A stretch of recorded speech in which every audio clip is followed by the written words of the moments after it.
casais que se amam. Duas palavrinhas que precisam se tornar parceiras, senão nós não vamos chegar a lugar nenhum. Para eu estar aqui podendo falar para vocês sobre casal, sobre relacionamento, sobre vida a dois, eu tive uma grande parceira nessa preparação, nessa experiência, que é a minha esposa, com a qual eu aprendo muito.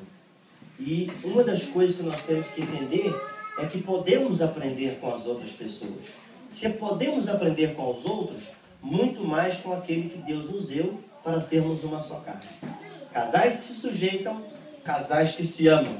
E eu quero falar o seguinte: primeiro, falar para casais é falar para poucos hoje em dia. Porque nós estamos num momento em que as pessoas, infelizmente, já não definem mais casamento como união. Nós aprendemos na palavra que casamento é uma união.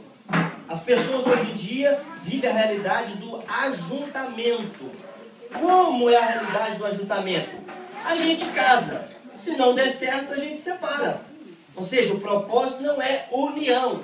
O propósito é ajuntar. É aproveitar um determinado momento. É a mentalidade de casamento, de união, de relacionamento que permeia o ser humano nesse momento. A igreja não pode ser afetada por esse espírito de ajuntamento. Vamos avançando, vamos ver até onde dá. Vamos ver se as coisas apertam, se não apertam. A gente vai se equilibrando. Uma hora, as coisas perdem o controle, isso não é bom. Primeiro ponto, já que são 5 pontos que eu quero dizer. Muitas fórmulas têm sido apresentadas no intuito de se ter o casamento perfeito. Eu acho que é o sonho de toda mulher que aqui está, quando planeava o seu casamento, ou quando ainda planeia, ela planeia um casamento perfeito, melhor. Talvez olhando as experiências negativas da família, ou de um vizinho, ou de um conhecido, o que ela faz, ou ele também da mesma forma, planeia-se com tanta perfeição que marca um dia para que ninguém perca aquela oportunidade. Tem que ser perfeito, porque vai ser o meu casamento. Planeia-se com tanta perfeição que ela seleciona o vestido com muito cuidado.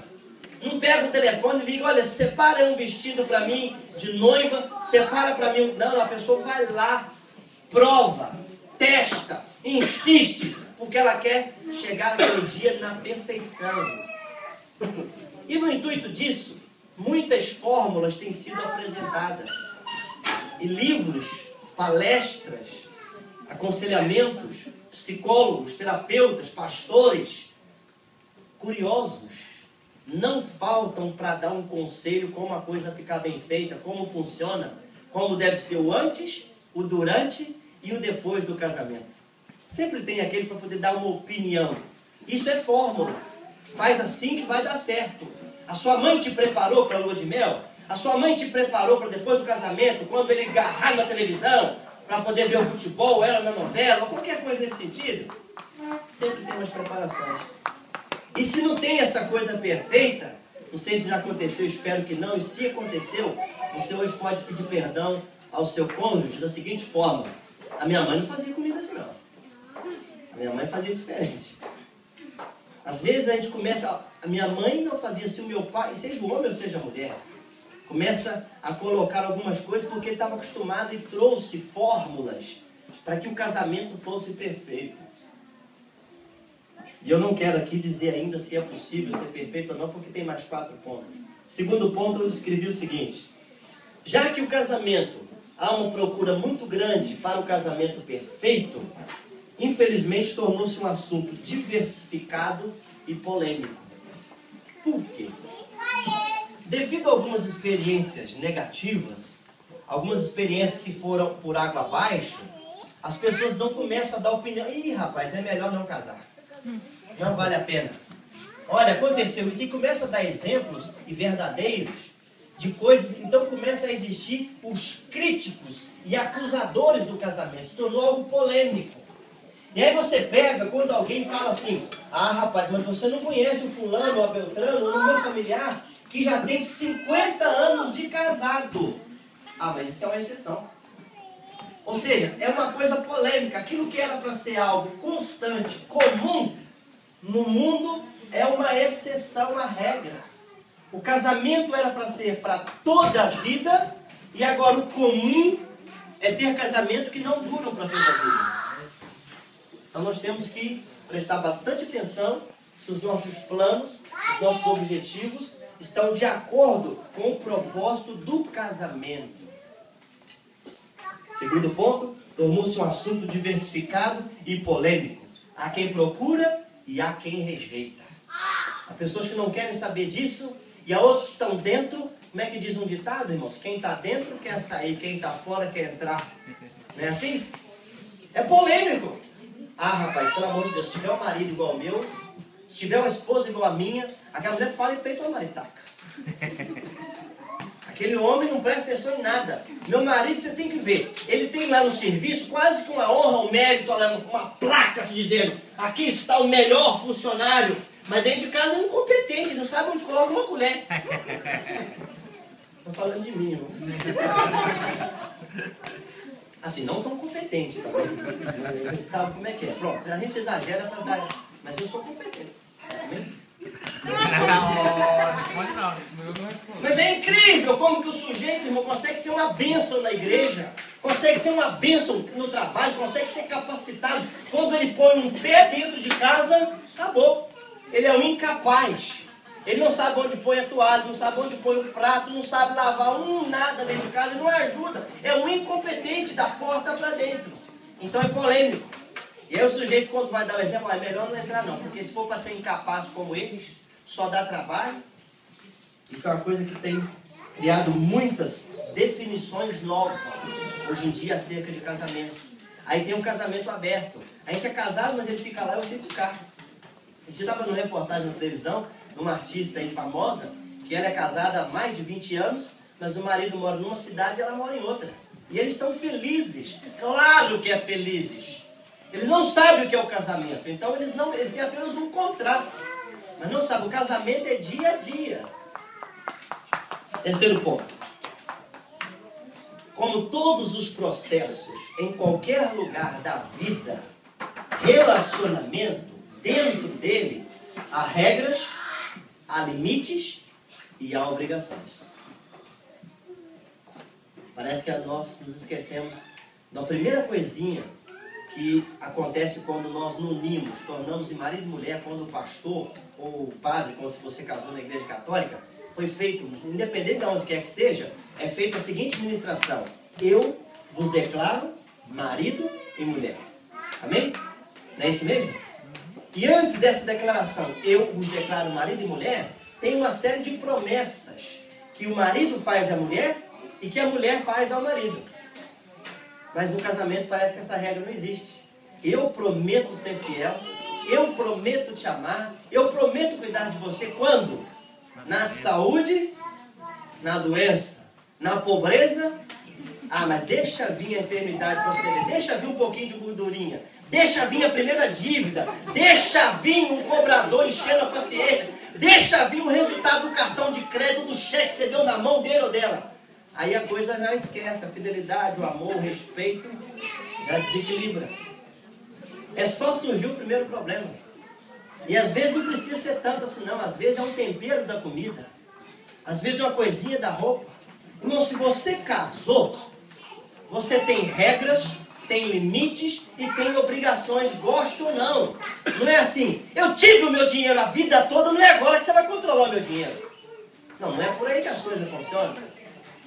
Você tem que entender as regras deste relacionamento. As regras é o seguinte, biblicamente falando, nós somos um e não dois. Nós somos um, ou seja, uma só conta bancária, uma só decisão, uma só caminhada, aliás, a Bíblia descreve algo muito poderoso que eu posso aplicar no casamento: uma só fé, um só batismo, um só. Porque está falando de um, não está em causa dois. Nós temos que tomar cuidado para não nos perdermos. E para isso acontecer, exige muita disciplina, irmãos. Eu não quero fazer de conta aqui que tem hora que a mulher perturba. A minha mulher não é regra, ela é igual a sua. Mas tem hora que o marido parece que perde a noção da realidade. Eu estava ouvindo alguém falar esses dias sobre casamento, ele dizia que atualmente os papéis estão tão invertidos que o marido nunca diz o que deve fazer, ele quer que a mulher dê conta. Então, vai falar alguma coisa sobre a educação, sobre a formação, sobre comprar. O que o marido diz, irmão, para a mulher normalmente? Você que decide, mulher. Vê lá o que você quer. Aí depois ele reclama do preço. Depois ele reclama do peso. Depois ele reclama do tempo. Ele reclama de tudo. Então, não diga para sua esposa assim, você que decide. O que você fizer tá bom. Não é assim? Para depois cobrar. Nós temos que nos disciplinarmos a entender o que são as minhas obrigações e o que são as suas obrigações. O casamento, o relacionamento não é feito só de direitos. Tem direitos e deveres. E eles devem ser acompanhados. Eu escrevi o seguinte: obedecer não é algo fácil de gerir. Ter de submeter ao outro não é fácil, irmãos. Você tem que engolir, como dizia minha avó, muito sapo. E aquilo não desce com gosto. A gente tem que engolir muito espinho. Desce cada coisa atravessada. Vale a pena você esperar, contar até 10 se for preciso, para que você possa então responder ou falar alguma coisa. Tem regras. Você não entra para dirigir um carro de qualquer jeito, tem regras. Você não entra para uma empresa de qualquer jeito, tem regras. Você não serve a Deus porque tem regras. Casamento é a mesma coisa. Tem regras, tem obrigações e tem limites. Você não é mais um. Você é 2 em 1. A coisa mudou. Nunca esqueça isso. E tem um detalhe, esse negócio de dividir. Irmãos, quando você discute com o patrão, discute com o colega de trabalho, até se desentende com o seu pastor, seja o que for, você vai para cá, você nem vê a cara do sujeito, você está mais descansado. Mas a mulher e o marido não tem como. Pelo amor de Deus. Até quando você não está vendo o marido e a mulher em carteira, ou quando alguém tem uma foto, essa é a sua esposa? Você tem que levar, esse é seu marido? Se você não tem nada disso, alguém olha no seu dedo e sabe, já sabe que ele tem alguém. Então tem certas coisas que não nos permite esquecer que nós temos alguém, querendo ou não, para prestar contas. E às vezes não gostamos. Deixa eu explicar uma coisa. Resultado. Você conhece a palavrinha resultado? Resultado é feito sobre 2 palavras que trabalham entre si: débito e crédito.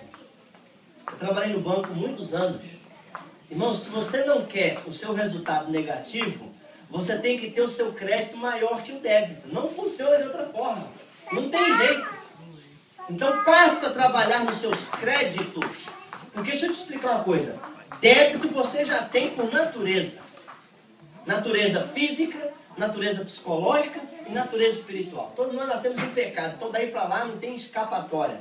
Começa a trabalhar nos seus créditos. Porque isso pode te ajudar quando for o resultado. Isso pode trazer mais equilíbrio. Pode te dar vantagens. Eu penso que um dos maiores problemas dentro de um relacionamento, escrevi assim, não é nem o problema do que acontece do imprevisto. Não é nem o que acontece que você já sabia que ela era assim porque os pais avisaram. Eu não sei se você já passou por isso, mas eu me lembro quando eu conheci a senhorita Viliane, a mãe dela me sentou e falou assim: senta aqui. Vou te explicar quem é a minha filha, como ela é, para você não dizer que eu nunca te disse quem ela era. Irmãos, quase que eu desisti. Eu só não desisti dela que ela não largava do meu pé. Só por causa disso. Porque o gajo aqui é de primeira. Ela percebeu isso. Mas a lista é grande. E ela foi bem sincera. Mas nem isso prejudica o relacionamento. Porque quando você gosta, quando você se atrai, quando você ama, o pastor disse aqui na sua oração, no seu comentário, que o amor cobre muitas coisas, muitas faltas. E eu recebi isso para a minha vida, porque é verdade. Tem hora que só o amor, irmãos, para poder tolerar o outro. Só a graça de Deus. Se não encontrar, você não consegue. Mas eu penso que a pior coisa que existe dentro de um relacionamento é quando ele perde o seu propósito. E agora então eu quero te falar sobre uma coisinha simples. Desconhecer a finalidade do seu casamento não anula e nem diminui o seu propósito, suas responsabilidades e os seus deveres. Não é porque você não sabia que casamento era desse jeito. Eu não esperava que ela fosse agir assim. Eu não esperava que ele fosse assim, tão machista, tão pesado. Eu não sabia que ele ia falar feito uma maritaca. Eu não sabia que ele ia plantar em frente a uma televisão. Nada disso diminui as suas responsabilidades, os seus deveres e o propósito do casamento. Não é porque sua mãe ou seu pai, porque o seu pastor, sua pastora, não é porque os psicólogos, a sociedade, não é porque você não foi preparado. Não diminui nem anula o propósito, a responsabilidade e os deveres do casamento. E deixa eu te explicar uma coisa, dentro disso. Relacionamento é muito mais que afinidade, é identidade. Afinidade, a gente tem alguma coisa em comum. A gente até bate certo em algumas opiniões. Mas casamento vai além disso. Eu tenho que me identificar com essa pessoa, porque vai ser pro resto da vida. Identidade é isso, é quem sou eu. Eu vou conviver comigo. Não vai ter como. A identidade minha, quando eu tirei minha identidade, mesmo que eu a renove, mesmo que eu tire a segunda via, ela nunca vai ser diferente. Não vai mudar meu nome, não vai mudar minha nacionalidade, não vai mudar meu sexo, não vai mudar o nome dos meus pais, não muda nada.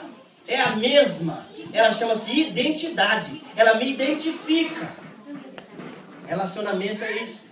Eu vou estar com alguém que ele vai me identificar. Quando eu olho para o pastor David, eu estou olhando para a sua esposa. Quando eu olho para a Beatriz, eu estou olhando para o pastor David. Não tem como eu separar. Quando eu disser para um dos dois assim, dos seus filhos, não mexe aí que os seus pais vão brigar. Eu estou pensando num ou no outro ao mesmo tempo. Não tem como eu desassociar.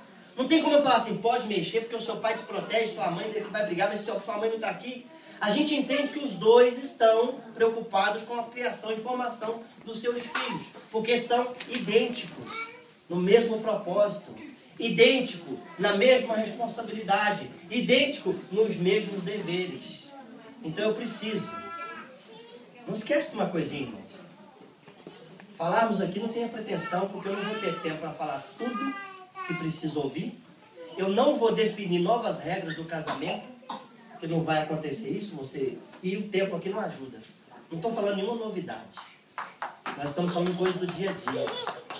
Eu não trago nenhuma novidade. Casamento é mais que isso. E eu escrevi algo desse tema aqui do casamento, é mais que afinidade, eu quero ler para vocês.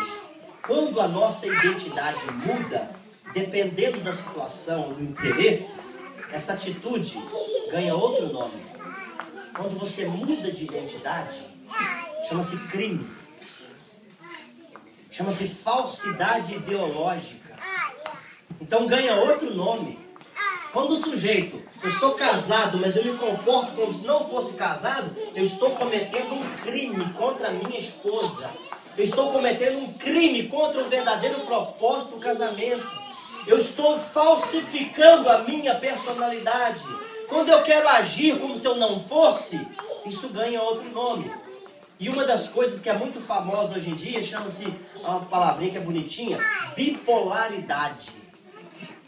Há muitos maridos bipolares e muitas mulheres bipolares, e às vezes nós não percebemos. Deixa eu te explicar.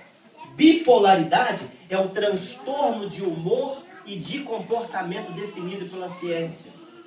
A pessoa muda de humor e muda de comportamento. Muda de humor como? Aquele homem estúpido, aquela mulher que não pensa o que fala, quando ele está com outra pessoa que não é o seu cônjuge, ele muda de humor, ele consegue ser feliz, consegue ser alegre, consegue, identifica.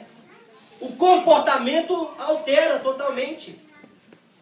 Então se você consegue rir lá no teu trabalho, não consegue dentro de casa, isso é um índice de que alguma coisa, alguma atitude bipolar está acontecendo. Você é falso. Isso é crime, isso é um perigo. Nós temos que ser a mesma pessoa. Imagina, eu estou aqui pregando para vocês, e se eu sou um terror na vida da minha esposa, ela estava ali me fuzilando com os olhinhos. E isso não acontece. Diga assim, amém. Eu falei sobre, se você não entende o que é, você derruba o maior propósito do casamento. E eu termino com esse quinto ponto dizendo o seguinte: o maior propósito de um relacionamento Eu vou pedir uma ajuda aqui. Me ajuda a pensar aqui. Na sua opinião, qual é o maior propósito de um casamento? Posso ouvir uma opinião? Alguém se arrisca? Eu creio que tem muitos propósitos do casamento. Seria família. Família, só quero uma palavra. Permite-me, pastor. Felicidade, respeito, fidelidade,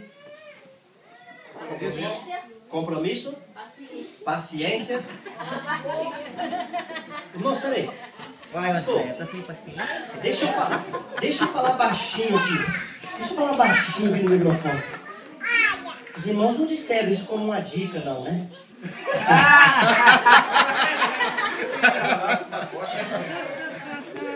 Assim, imagina o recado que o pastor está mandando para a esposa. Família! Paciência! Compromisso! Não sei, eu espero que não seja como uma dica, assim, do que... Vê se presta atenção, olha. Estou falando contigo, hein? Aí, não sei, irmãos, eu espero que não.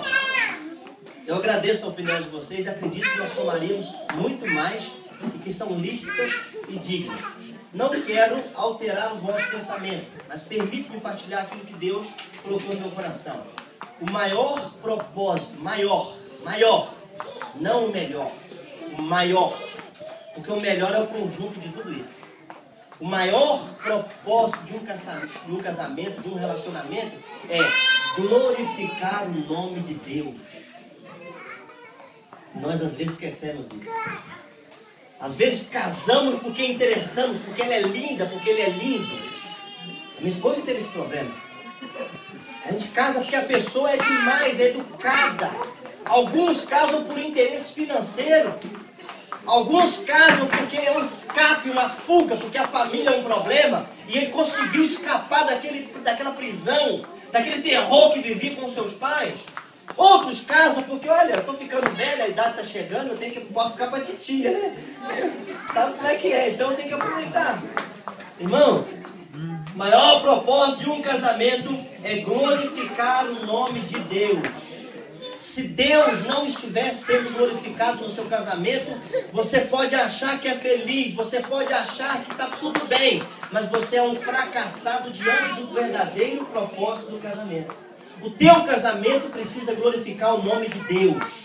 Deus precisa ser o centro, porque Deus é a única coisa que, estando entre você e o seu cônjuge, não separa, promove união. E quando você glorifica Deus, você atrai a presença de Deus, que é o único, se me permite esse erro de português, é o único elo de ligação. Por que eu corrijo o meu português? Porque o elo já é de ligação. Mas um dia eu estava ouvindo isso, eu descobri que não, irmãos. Tem elo que desliga.